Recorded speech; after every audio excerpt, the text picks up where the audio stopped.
All right, Chelsea fans, welcome back to another episode. That's right, of the London is Blue podcast. Hopefully your favorite Chelsea podcast out there and a part of the Men in Blazers Media Network. Dan, one of your hosts here alongside Nick and Nath, and we are getting into it. It's the Bayern Munich match review. Chelsea lose on the day away 3-1. Not the type of result we wanted to be talking about. It was a Treb Chalobah own goal in the 20th minute. And then in the 27th minute, Harry Kane converts a penalty. Cole Palmer, though, 2 minutes later, gets a fine goal. And you think maybe things are going to change. And then the second half, everything just deflated like a balloon. Harry Kane in the 63rd minute got it done. And there was kind of nothing left after that one. So we're going to be talking about a couple things here. Just did Chelsea play well or not play well? Because the players have an opinion, the manager has an opinion, and I think the fans have an opinion. So we want to get into that one. Let's talk a little bit about the lineup and the player performances, particularly the center back pairing, and then also some of the choices around our fullbacks and how they were deployed and late subs. And I'm sure we'll get into a couple of the officiating decisions on the day because they were a WYD, what you doing type of situation coming from the official here. So plenty of things to get into. Nick, just at the top, though, we do love a 3-word match review to set the stage. We had a couple submitted from listeners. Why don't you share those with us? And then a couple from us, the panel, as well. Yes, we also do get to participate in the 3-word match review. We do. T-Clot with learning the level, apropos, thank you. Kate Price with silver platter goals. Yep, valid. Childish Gabino with pain and cane instead of pain and gain. That's good. One of my favorite usernames, breaded shrimp with should have attacked Brentford. That decision in retrospect looks a little sus now from Maresca. And then Andrew McDougall, a friend of the pod and part of the Porto Five, with Conference League ready. And that's a tough one, Dan. So hopefully you're bringing more light and positivity. The first game. I mean, I think that's the way I'm framing it. You know, there's plenty more games left in our initial run of the Champions League fixtures. And Maresca did kind of highlight that fact at the end of this. There's 7 more games to play in it. So plenty of time for Chelsea to get the business done. Definitely a couple competition. The competition's a little bit different. I think the Benfica Jose Mourinho thing is very interesting for a next match swerve, though, just to take that into consideration. Nat, do you have a 3-word match review? Yeah, I'm going to go with needed reality check. Not only in terms of results, but also in terms of our squad building and the way Maresca is managing the squad overall in this start of the season. There are some flags already showing red flags. So, yeah, I'm interested to see where we're going to be in a few weeks, which is right around the corner as well. So, yeah. Red flag Maresca is not the person you wanted to pick up on Hinge or something of that nature. Nick, what do you got for your last one here? Chelsea's Oktoberfest hangover. It is almost Oktoberfest in Munich, and Dan and I have some real life experience at that festival. And I think the team played about in the second half the way that we trudged home in defeat after a long day drinking beers at Oktoberfest. So, it was a tough one. And I think this team is going to work through a lot of stuff over the next month. I think 2 programming notes just on the very, very top. Nick will get a Champions League stinger out for the next match. So just keep in mind here, you didn't hear one at the top. We'll get it done for the next one. And then the Paul Cannaville Foundation has a new merch line, just launched their YouTube channel. And we just want to call that out. Great fans of the podcast. I know, Nick, you want to, for the people watching on YouTube, you want to pull up the shirt and show it off. So, I mean, a reason to subscribe on YouTube, to like the content on there, to comment, to hit the bell icon to get notified. Great reminder to do that. Why don't you show up the merch? Yeah, we are an official media partner of the Paul Cannaville Foundation. He's been on the podcast. We're releasing a video with him next week that we actually recorded while we were at Stamford Bridge in March, which we're really excited about. But got some shirts. And so this is actually kind of cool. It's from his new line. And so if you guys have seen me rock the Love Chelsea Hate Racism shirt before. This is kind of an updated version of that, which is pretty cool. There's also other stuff on the website, so we will link to that in the description in the show notes on YouTube. And they also just released a really cool YouTube video with some of the other media partners that is definitely worthwhile. So go check out the Paul Cannavella Foundation YouTube and go look at the merch line, and I'll be rocking that very, very soon. I'm just fresh off the gym, so I thought I would just show it to you instead of rocking it. But that, and just wait for the stinger this year, Dan. Jake and I have been cooking up a a much more professional stinger than last year, but I'm going to spare you any more clues because it's going to be a banger. All right. Well, wonderful. So, first topic, we're just going to get right into it. Did Chelsea play well or not play well? I mean, this is, and I think, Nat, the way I'm going to set this up is Cole Palmer, post-match interview. The comment is, I thought we played really well, to be fair. And then he followed up with saying, we deserve better than what we got, which I think there's a lot of ways that you could take that. But just, I mean, Cole's comments off the top, how you viewed it. Did we play well in the day or did we not play well in the day? Yeah, I don't disagree, but I also don't agree fully. It was a game of two halves, obviously. I feel like we could have done better in the first half, that we did play decently. Not gonna say well, but decently. But in the second half, we just didn't show up at all. So it was kind of fair that they won. And I feel like we could have gotten that second goal when Palmer scored. I was like, yeah, okay. So we're getting this goal difference. The goal difference kind of matters now that it's a league phase. And I was like, okay, we can maybe get a draw if if we score the second right now. We had like 5 minutes or so. I've seen teams turn around games in 5 minutes, so I had my hopes up, but then it got disallowed. But yeah, I feel like it was a game of two halves. We didn't play that well. I feel like well is not the right word. We played decent. It was a decent game from us, especially the first half, but I don't think our choices on the pitch were the best, and we kind of lacked intensity in the end. And Bayern always punish opponents on intensity because they can play with intensity. Not the whole game. We had the ball at some point, and we were able to work the ball and create chances, but we weren't able to finish them. And when Bayern got their chances, they got their goals. So they were deserved winners there, unfortunately for us. Nick, other side of the coin, agree, disagree? I think it's like probably like a C plus performance. Like it wasn't You can graduate on a C plus performance. I mean, that is very true. Tommy boy, I got a D plus. It kind of felt like that to me. Like first half was fine. I really thought we were the better team in the first half. But this is big boy football. I mean, if you make mistakes at this level against a team with Michael Elise and Harry Kane and Serge Gnabry and even Luis Diaz, who I don't rate that highly, they will punish you. And we did. We made a ton of mistakes.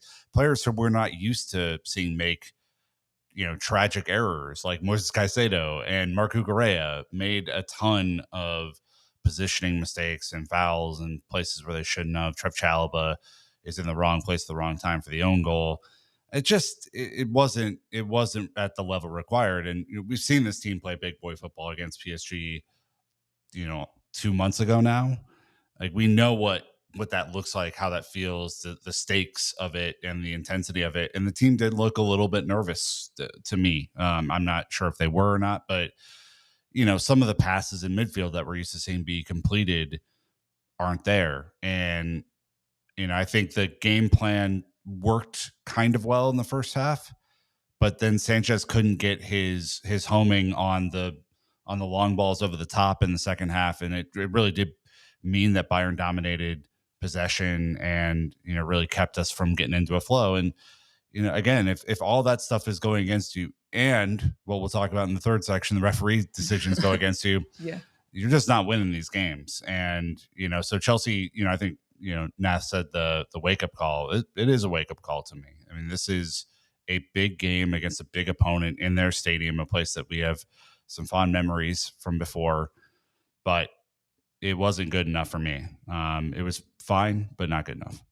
I mean, I think if you lose, you could say that the result is not fine enough. I mean, that's a just underline, period, full stop. When you look at the high level stats, Chelsea had 56%, Bayern Munich had 56% possession, 44% to Chelsea, 2.07 XG to the host, 0.52 to us, the visitors. They had 4 big chances to our 1. They had 16 total shots to our 9.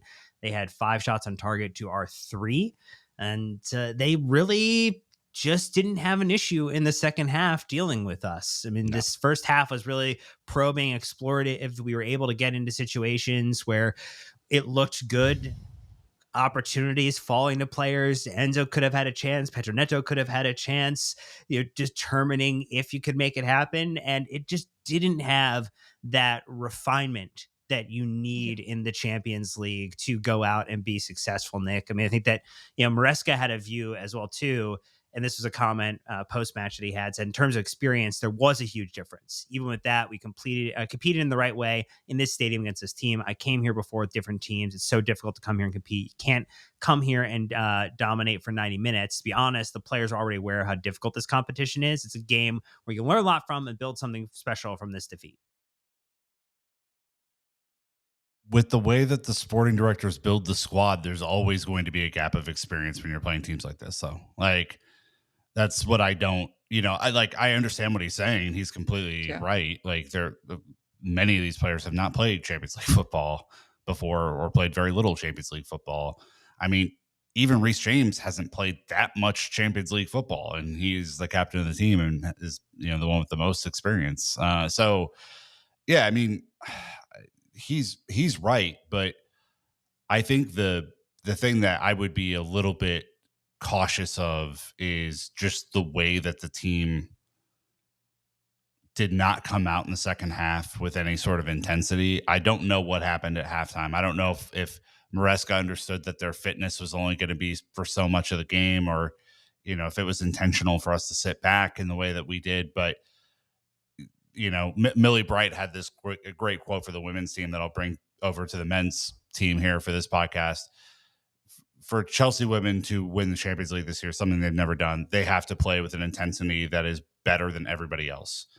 And I think for Chelsea, what we have seen in those Champions League winning years is that we played with a hunger and intensity that was better than everybody else, that we were just that much quicker to the ball, that we were that much more ferocious in the tackle, that we didn't back down. I think there was a little bit of head hanging after the own goal went in. There's a little bit of head hanging after the penalty, and they did come back and they were close to getting a second goal, and that would have changed the entire dynamic. But that is going to be the lesson of this league phase, I think, which is even the teams like Karabag, which we have in a few months, right, or a few weeks, don't remember the schedule in its entirety, but if you don't show up on the day, you can lose, and you can lose to anybody in this competition. So I think the consistency and the intensity is going to be something I look at from Maresca in the way that he motivates this team off of this result. It's not the end of the world. Obviously, this is probably earmarked as the toughest fixture in our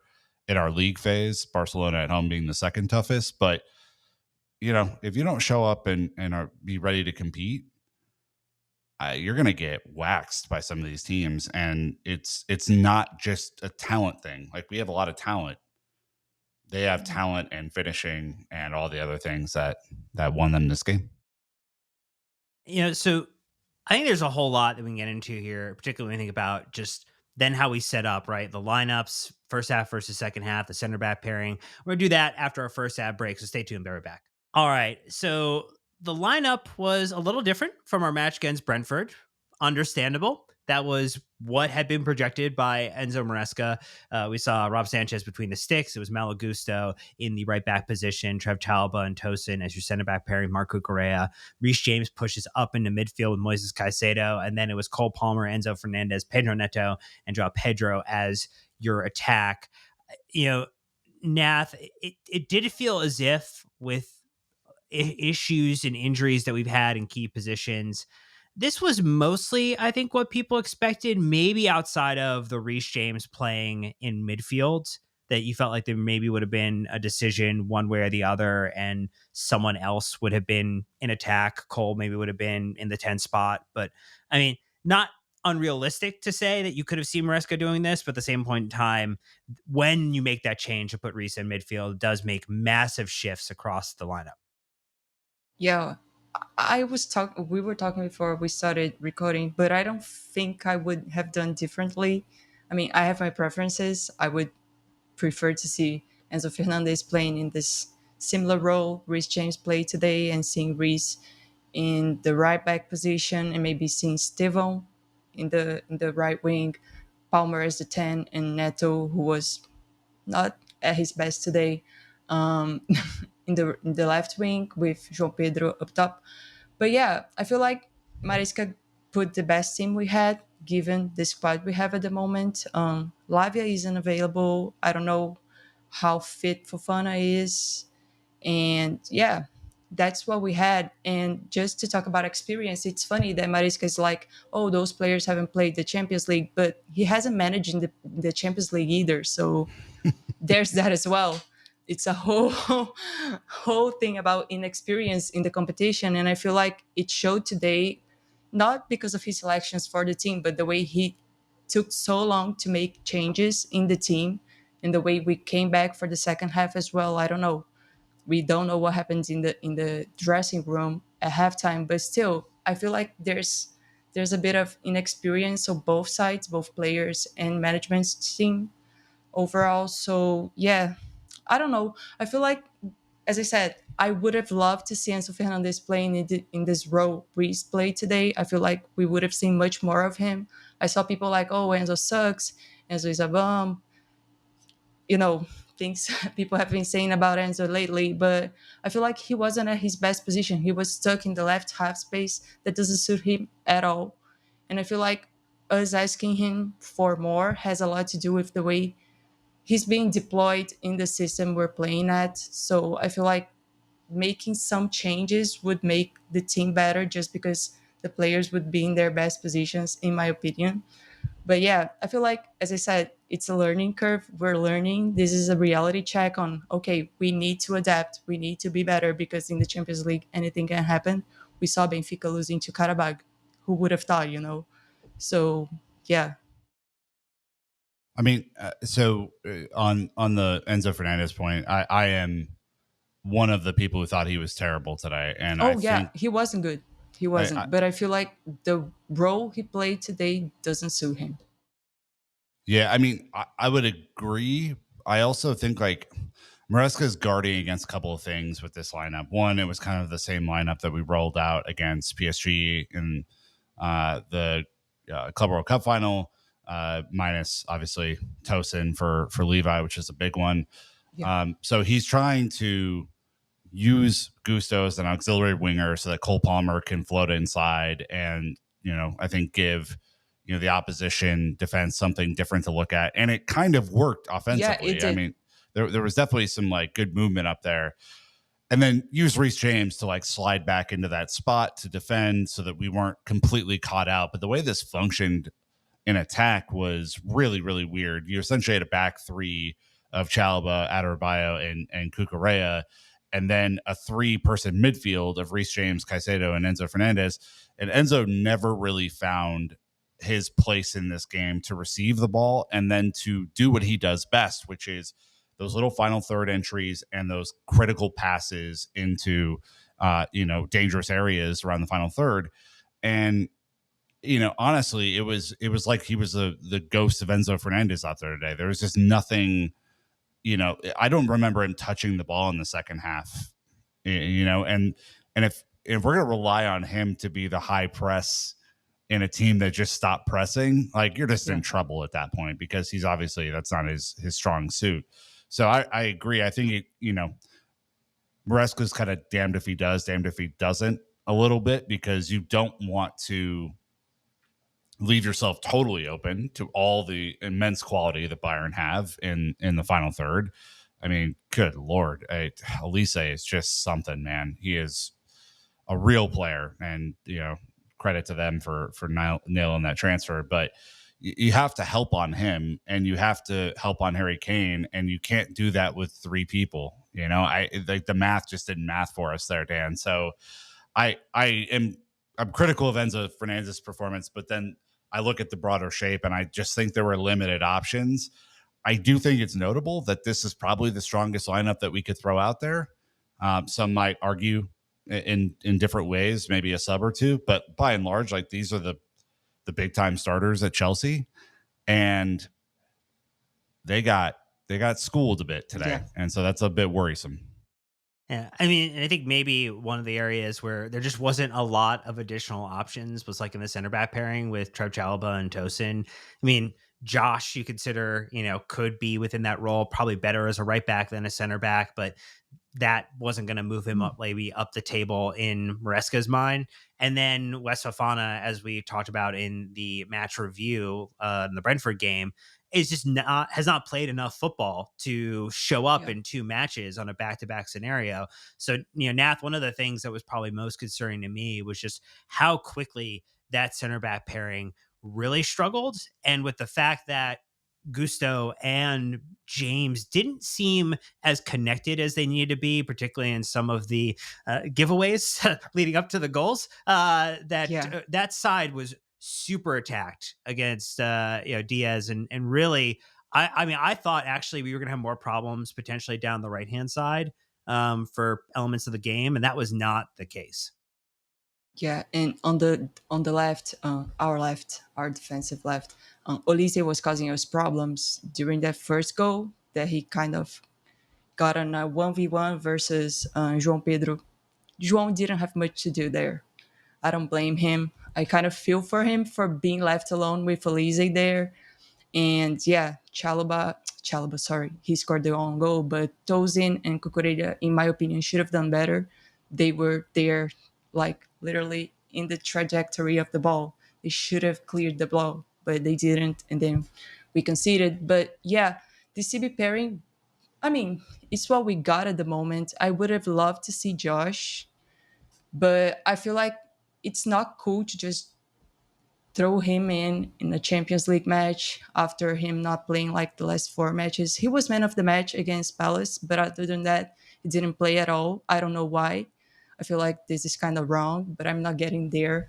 I just feel like it wouldn't be fair to just throw him in a Champions League starting lineup, and any mistake he made, he would obviously be targeted. So I feel like we took the safest option, choosing the CB pairing that's been playing together and that's played most minutes so far.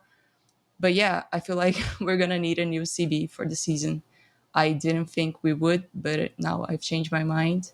And I just wanted to say another thing about the goal. Gusto lost the ball. It was the last goal.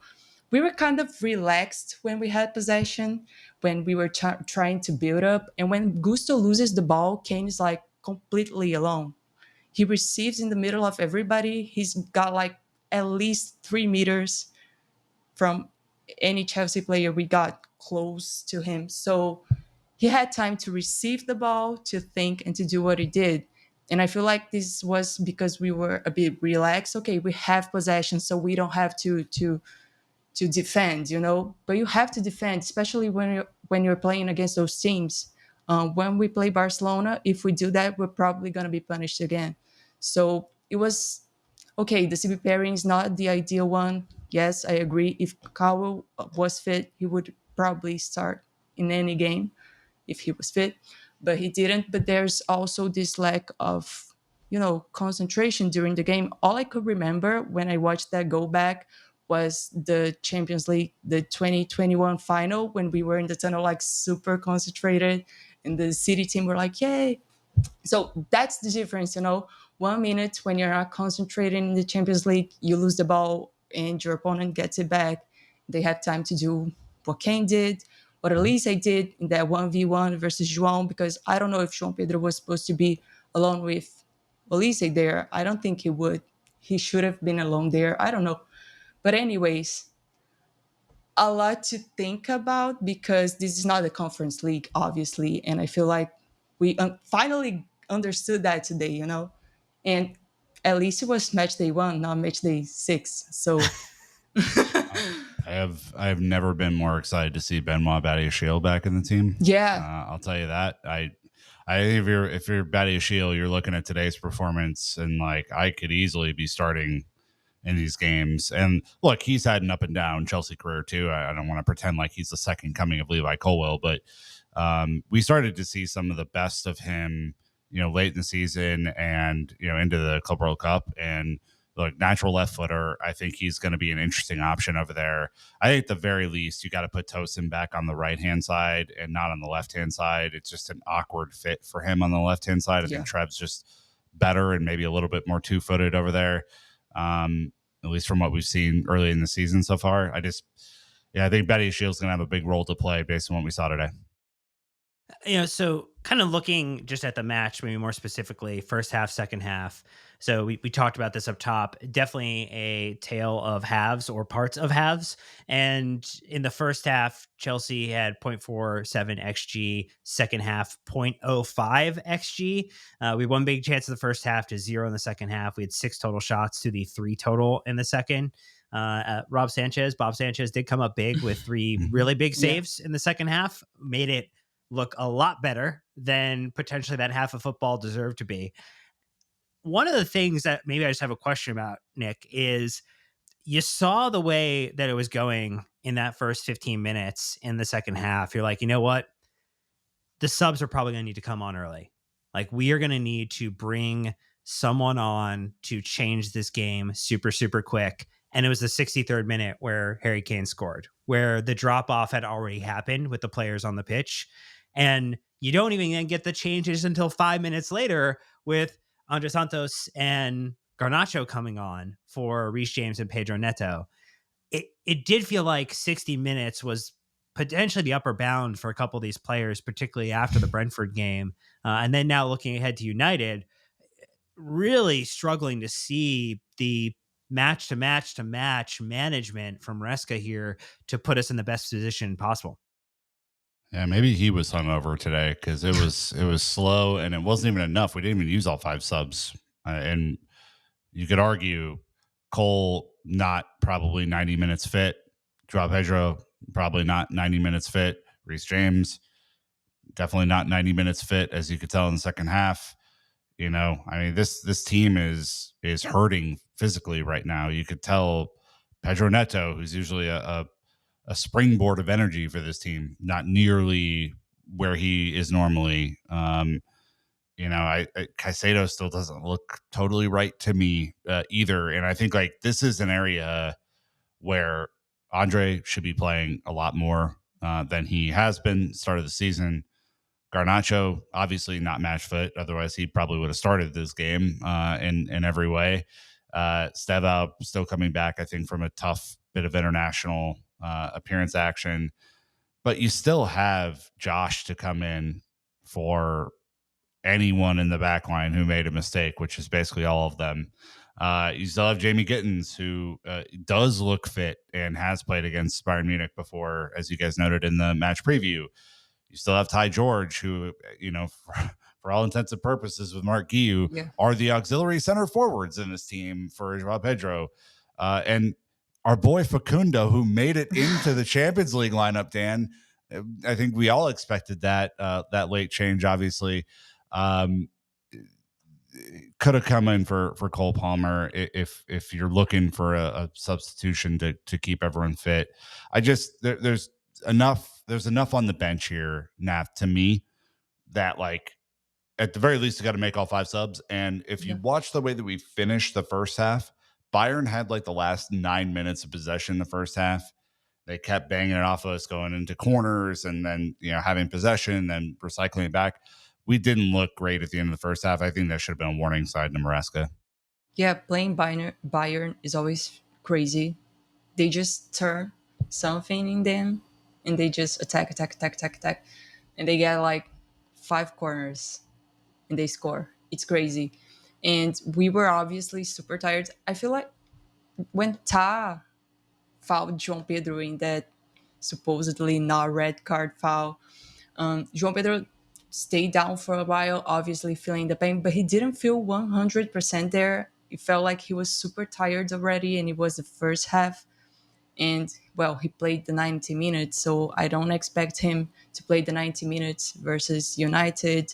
And then we got the cup game, in which I hope Maresca rotates the team, because otherwise we won't make it to the end of September. Like, I feel like half of the squad right now ain't gonna make it.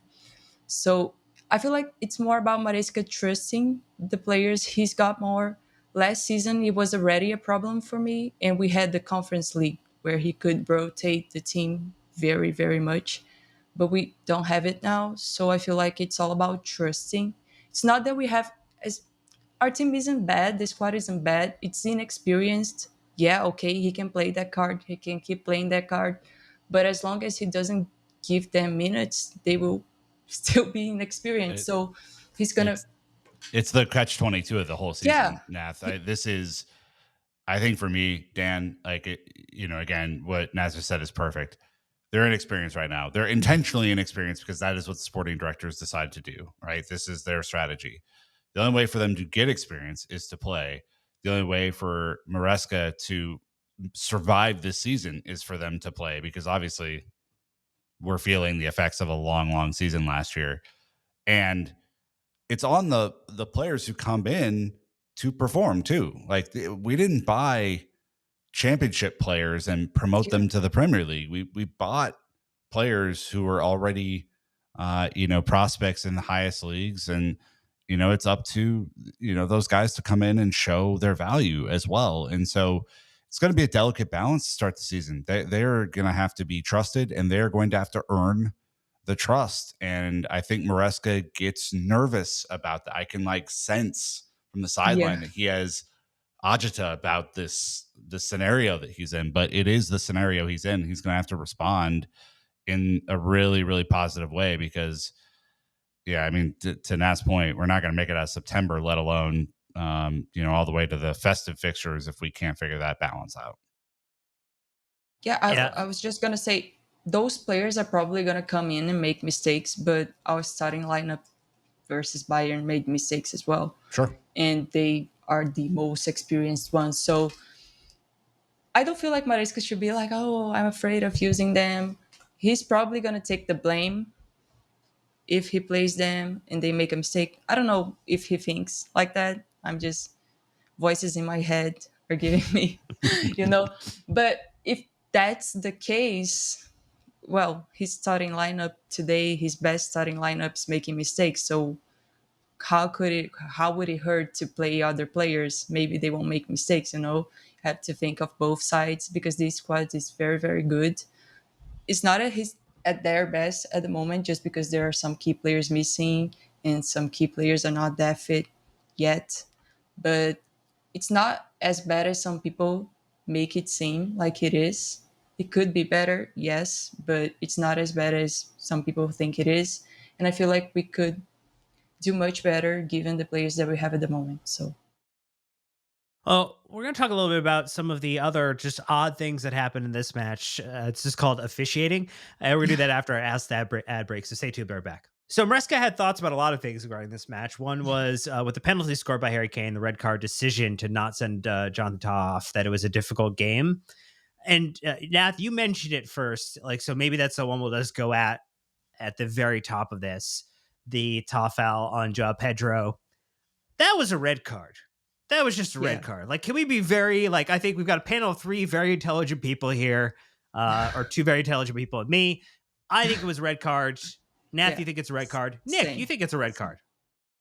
Yeah, he's beat. Joao Pedro beat him all first half, and Joao Pedro wriggles free and was advancing, and he comes over, no play on the ball. The ball's gone. This is just them wrestling. And from the very grainy top of the stadium camera angle that we're given for this replay, which is fucking shambolic in this age of HD everything, we see the arm and hand around the throat.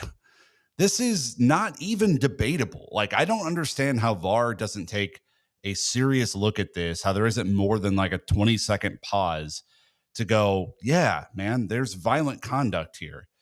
If Nico Jackson had done that, I guarantee it would have been a red card. Yeah, for sure. And so I think this is a reputation thing that, surely it was just an accident, whatever. I don't understand how you don't at least have a closer look from the camera angle from the Hubble telescope in space. But yeah, I don't know, Nath. It was just very puzzling to me because an off the ball foul, ball's nowhere close. It's not like he's making a play on it. It just is a hand to the head and neck area, and that's usually only goes one way. Yeah, and I feel like the referee didn't have the best view, you know. I think VAR should have intervened. I don't know if the rules, yeah, I think they allow for him to be called and change the card. And I feel like that should be a situation in which VAR called the ref, because I don't think the ref had a clear vision of what's going on.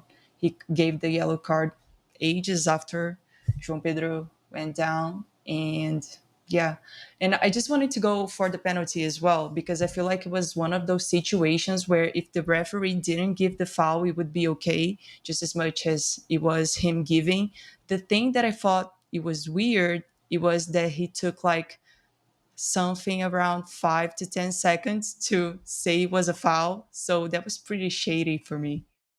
Well, and that the linesman was involved in the decision, right? Like that was Yeah, the he other looks thing. Like, over at the yeah, linesman to get, which is fine. Like use your referees Yeah. to your benefit. We all hope to get the right decisions, but like it's an odd one to look at the spot, to look over at the bench, to look over at the referee, and then go, Yeah.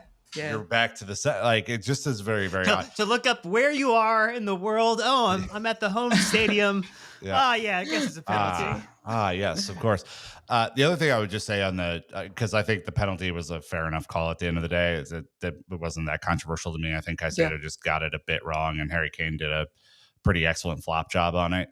I do think that if we had not scored on the move where Ta puts his arm around Joao Pedro's throat, that would have got called back for a red card. I think there was something in the scoring move that like, all things are forgotten, whatever. Maresca went ballistic on the sideline. Yeah. He got carded for that. And I think as a referee, there are times where a manager will just give you a bunch of shit because, that's their job. And then there are times where a manager will go ballistic. And I think in those times where the manager like loses his head, that would, to me, make me think twice about what just happened. Because, yeah, I think there's something in which, a manager would say, hey, that you've been terrible, you got that call wrong, whatever.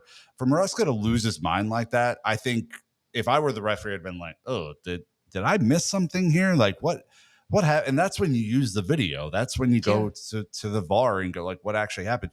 I don't mind Maresca getting a yellow card for that, actually. I think it was the right thing to do within the context of the game, and I'm happy that he did it, because he has to, in that moment, if the referee's not giving what should have been a pretty obvious and game-changing call, he has to go for it. Someone screen capped it when he was going off on the official, and Garnacho is like clearly like in the view, and he's like has this like shocked face on it. Someone's quote was like, "Wow, he actually has a manager who like gets upset about things. This is wild." Yeah. The Ta thing though, just to close on his element there, he ended up coming out after the match and he said that if I had hit him in the face, then yes, that it would have been a red card, but no, I didn't. I can understand the yellow card. It was the right decision. Man, revisionist history is just the best. I also think that Vincent Kompany decided he was done playing with house money at halftime and yanked his ass off. Oh, 100%. He would have got a second yellow card in this game immediately because he was getting worked. He's supposed to be their best central defender, and he looked awful. Any team who has any sort of speed against Bayern who can turn them over in midfield is going to really capitalize on that bad defense. They are not. If we see them again in later rounds, and let's knock on wood that we get to the later rounds so that we can see them again, I'm not afraid of playing them again. They have quality, but they are not the best team that we've played by a mile. All right, last one is just the whole free kick that wasn't really a free kick, that then hit the official, that then became a drop ball, that then got dropped in the wrong position, that led to the goal. Again, we fell asleep, and so like some of that is just on us for like falling asleep and not playing and not being dialed in, because that's what happens in the Champions League. But boy, oh boy, when you're looking for any type of luck and to have like this like comedy clown type of scene happen in like a 10-second time span, Nath, like it was just, again, improper application, improper execution, and just like the dumb, infuriating thing of football sometimes. Yeah, but the thing is, why the fuck was the referee there? Like, why? Excellent point. Yeah, Why? that's the whole point. And if he was there, I know he should have given the drop ball. He didn't make a mistake there in his decision, but his positioning was awful. And in my opinion, the right thing to do, the best thing to do, even though I don't know if it's correct by the rules or not, is retake the free kick. Because why the fuck he was there? He was in between the ball and where the ball was supposed to go. Why? So yeah, the referees started making bad calls from like minute one, when we had like a throw in, but there was this whole discussion about it being a corner. And he was like, oh, I don't know what to do. And he decided to go for the throw in. But yeah, the Brazilian television, the broadcasters were like, yeah, this ref is completely lost. If he doesn't get this game on his hands, he's going to completely lose it. And that's what we saw unfold in front of our eyes. The referee was a big part of why this game wasn't good, in a level of, both teams playing well and the game having flow. It was just like, and the referee not being in control of the players and everything was a big part of that. Yeah, I mean, typically to the point, and you have the screenshot in the script, and giving a little behind the scenes action to our listeners. Typically, the referee is much more central for these sorts of kicks because the play for a lot of teams is out wide on the Yeah. way that they were lined up, and so he is like directly in the pathway. And this is actually where I think experience really matters, because if you are a Bayern Munich and Joshua Kimmich, who is an excellent player of his own right, knows that he could get a free shitty drop ball just by hitting it into the referee and then take that drop ball. And you saw Elise immediately know what to do to go over to the wing and take Chelsea out of their defensive lineup. And knowing that Kukurea is nowhere near his normal position, I think there's a little bit of gamesmanship potentially here. And if it was, it's excellent gamesmanship. There is nothing that you can really be that upset about. Yeah. The referee is probably in the wrong spot, and they just, again, that's where experience does pay off. And those are the little things, those are the little differences that can make or break a Champions League campaign. And the inexperience of this team is going to have to figure out, not only how to deal with the situation that goes against you, which we're going to have many of throughout the entirety of the league phase, but how to then turn the table and do it to others too. So, with all that in mind, Chelsea, unfortunately, in the group stage table, or A lot of scrolling to get here. There's Dan. a lot of scrolling. Yeah, you don't start at the one position. You don't even get to the mid 15s, the mid teens. You're going all the way down. You're going all the way down to spot 32 out of 36 right now, because Chelsea are one of the clubs like Benfica, Atletico Madrid, Marseille, Villarreal, PSV, Ajax, Athletic Club, and then Atalanta, who all have lost in their first match. We are a negative 2 goal difference amongst some of those other teams, which puts us into the 32nd spot, and not at the very, very bottom. But again, 7 more matches remain. Like, this is still a major opportunity to bounce back into the later stages of this, to get into the top spots. But yeah, Chelsea have work to do now, because we are climbing out of the hole. We are not necessarily starting from the top in a perfect position like some other teams from England that we know that won on their first game, that make it really, really, really annoying at this point in And time. Karabag, Dan, of course. Yes, of course. Future competition. Look, this league phase table is going to change a lot as we get through. There's 7 more matches to play, so that you have a potential of for Chelsea to get 21 points, and ascend. But losing matches makes it harder to get into that top 8 and avoid playing the knockout phase. And so Chelsea really are going to have to go on a run of results. It's entirely feasible that they'll do it, because we've seen Chelsea play in really difficult competitions before and nail it. But the math does begin to kind of take shape when you're out of the group phase set up, right? Where even if you lose a match, you can go and get it back in the home leg or whatever. This is not Yeah. that. It's going to be a very interesting next few matches. Well, look, Chelsea do have plenty of matches coming up here. We are back in action Saturday against Manchester United, a little trip away to Old Trafford there. Then another away match, Lincoln City in the League Cup next week. And then the following weekend against Brighton before we play Benfica to round out the rest of September. So 4 more matches remaining in the month. I will just say, if you are in Kansas City for the NBC Premier League weekend, I will be there, and let's have a few beers. It'll be fun. Guy who's never been known to have more than one beer when he goes out. No, Nick Verlaney just the one. Might join you for the one that he has on that given day and time. We do have plenty of other podcasts coming up though because of that schedule. We've got a United match preview and then review. We'll also have our Lincoln City match review. No preview for that one. And then we will go live actually after the Brighton match as well. A little Nick Verlaney birthday weekend edition of YouTube live situation. So we'll get involved there. But don't forget to like, subscribe, hit the bell icon, and get involved in the comments on YouTube. Leave 5-star reviews on Apple Podcasts and Spotify. It's always appreciated. Join our free or paid versions of our Discord community. Or, you know what? Sam writes a wonderful newsletter. Really, really great thing to get involved with, the Lens Blue Dispatch. And don't forget the Paul Canivo Foundation has those new shirts, that new swag, and their YouTube channel too. Get involved with our wonderful, wonderful friends there doing some incredible work. But that's going to do it for this episode. Thank you so much for listening. Thank you so much for watching. And until next time, Chelsea fans, you know what to do. Keep the blue flag flying high.